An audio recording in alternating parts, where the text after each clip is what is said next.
Jumpa lagi di channel saya, Puspaindah, channel yang gurih-gurih tentang seni dan budaya tradisi. Masyarakat Jawa adalah masyarakat yang penuh dengan simbol dan perlambang, dan salah satu dari simbol atau perlambang itu adalah bujang suro.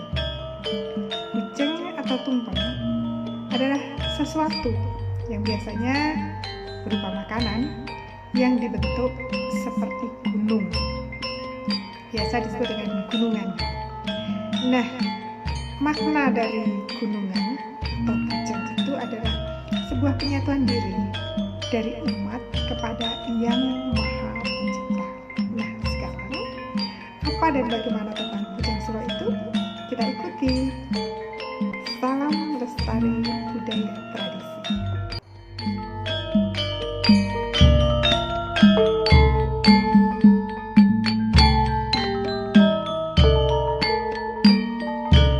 Bujeng akronim dari kata nyebuto sing kenceng, artinya menyebutlah dengan keras.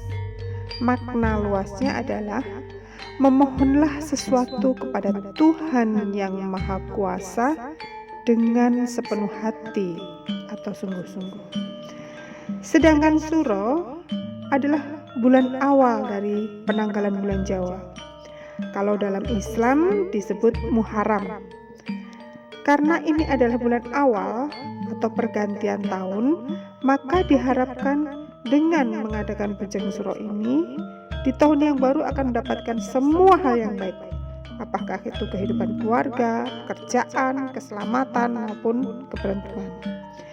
Jadi, bujang suro itu adalah bujeng yang dibuat pada bulan suro yang bertujuan sebagai lambang terima kasih kepada Tuhan yang Maha Kuasa atas semua anugerah yang kita nikmati di tahun kemarin, sekaligus sebagai sebuah permohonan dan pengharapan agar di tahun mendatang semua kehidupan menjadi lebih baik, berlimpah keberuntungan dan keselamatan, sekaligus bisa memberi manfaat untuk umat yang lain. Bujang suro ini biasanya terdiri dari bujeng kuat dan dikelilingi oleh 7 jajan pasar. Jadi ada bujeng kuat di tengahnya dan 7 jajan pasar. Jajan pasar itu terdiri dari ketan gula klopo, kemudian cenil,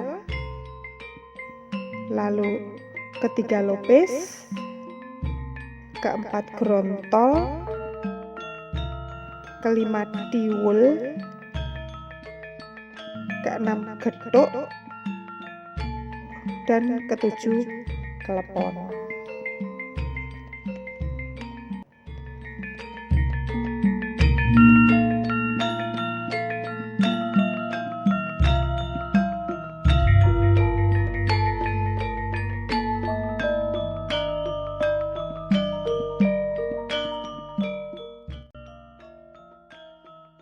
Bujeng kuat yaitu bujeng yang bertujuan memberikan ketahanan kepada diri.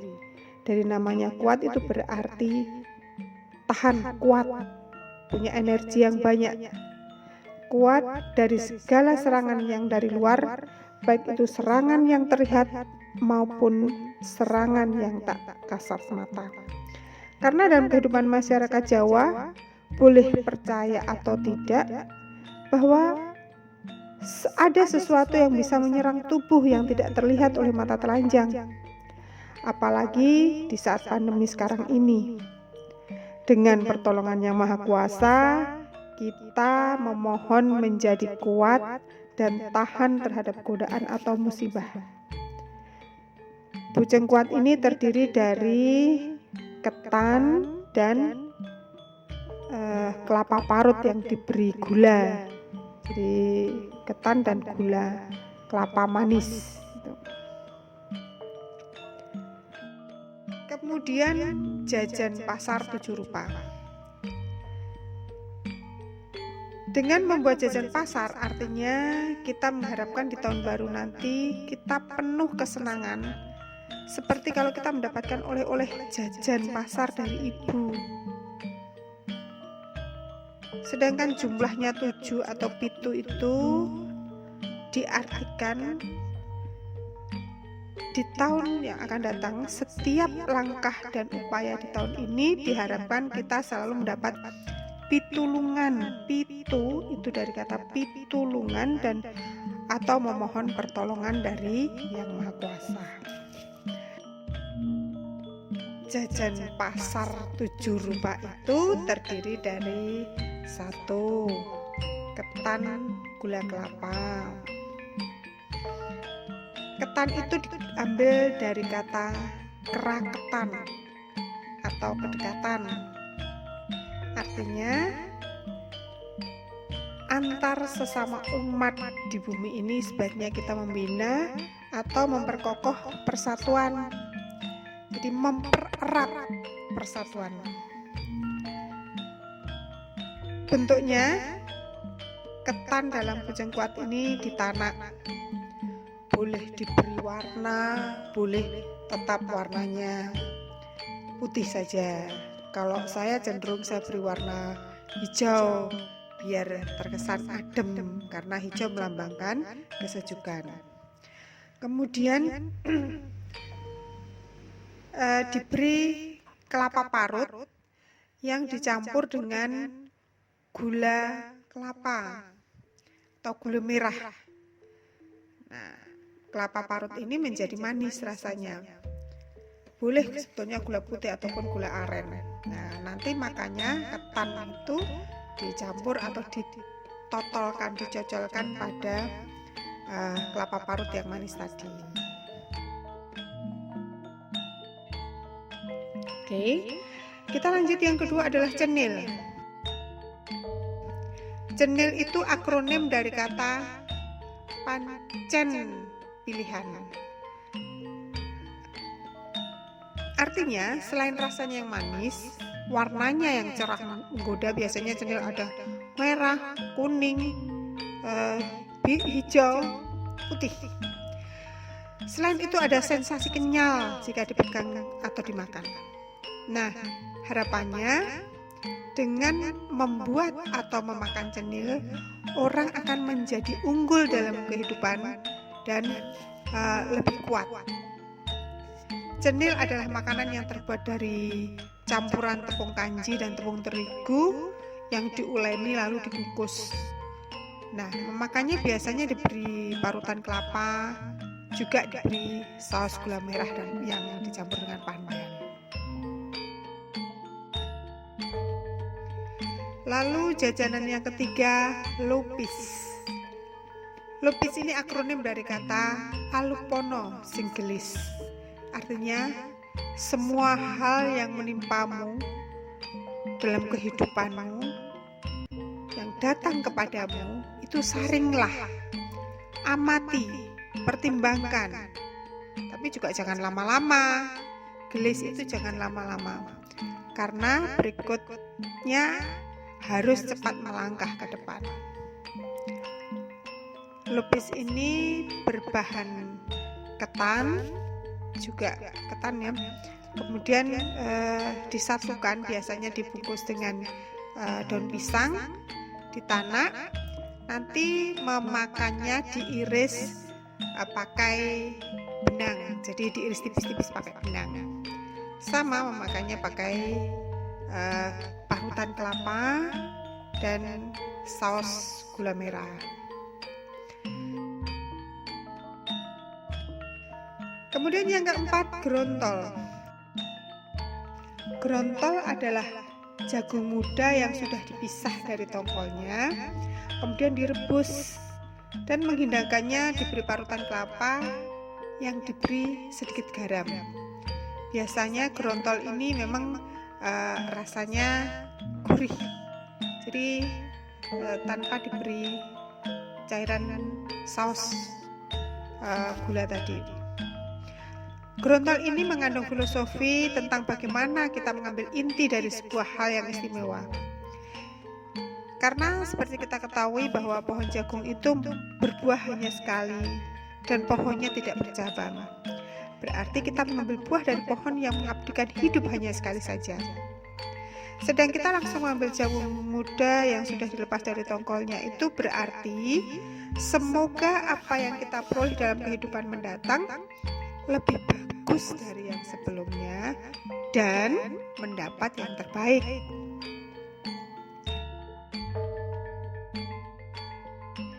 Nah, kelima adalah tiwul. Tiwul adalah makanan yang berbahan dasar dari ketela yang dikupas, kemudian direbus. Setelah direbus, diangkat dan dijemur sampai kering pada sekitar 2 hari panas terik. Nah, kalau sudah kering nih sampai ke dalam, kemudian ditumbuk dan disimpan. Nah, itu sudah bisa disimpan agak lama, dimasak seperlunya saja sesuai kebutuhan. Ini dulu pada zaman dahulu menjadi alternatif untuk menyimpan makanan dan memasak ketela dalam bentuk yang lain dan yang lebih lama. Jadi tidak ketela dibiarkan saja tinggal dimasak segar begitu, tidak, tapi ini bisa lebih lama, bisa bertahan. Kalau keringnya bagus itu bisa bertahan sampai sekitar 3 bulan. Makanan ini memang dulu pernah sangat populer pada saat bangsa kita masih menjadi bangsa jajahan Belanda. Waktu itu kurang makan memang. Dan filosofinya adalah kita diharapkan bisa mencari solusi atau jalan keluar dari permasalahan yang akan kita hadapi dengan cerdas dan baik sesuai dengan keadaan dan ukuran masing-masing.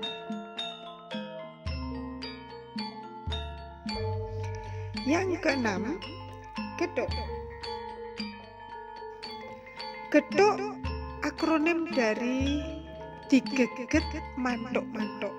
Artinya, saat orang menggigit makanan ini, saking enaknya dia makan, dia jadi mengangguk-angguk.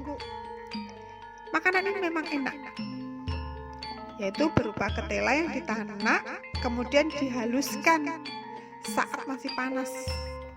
Saat menghaluskan tadi, sambil diberi gula merah dan sedikit garam. Menyajikannya diiris-iris sambil ditaburi kelapa muda yang parut. Memang rasanya manis, legit, gurih, dan teksturnya lembut, nikmat di lidah.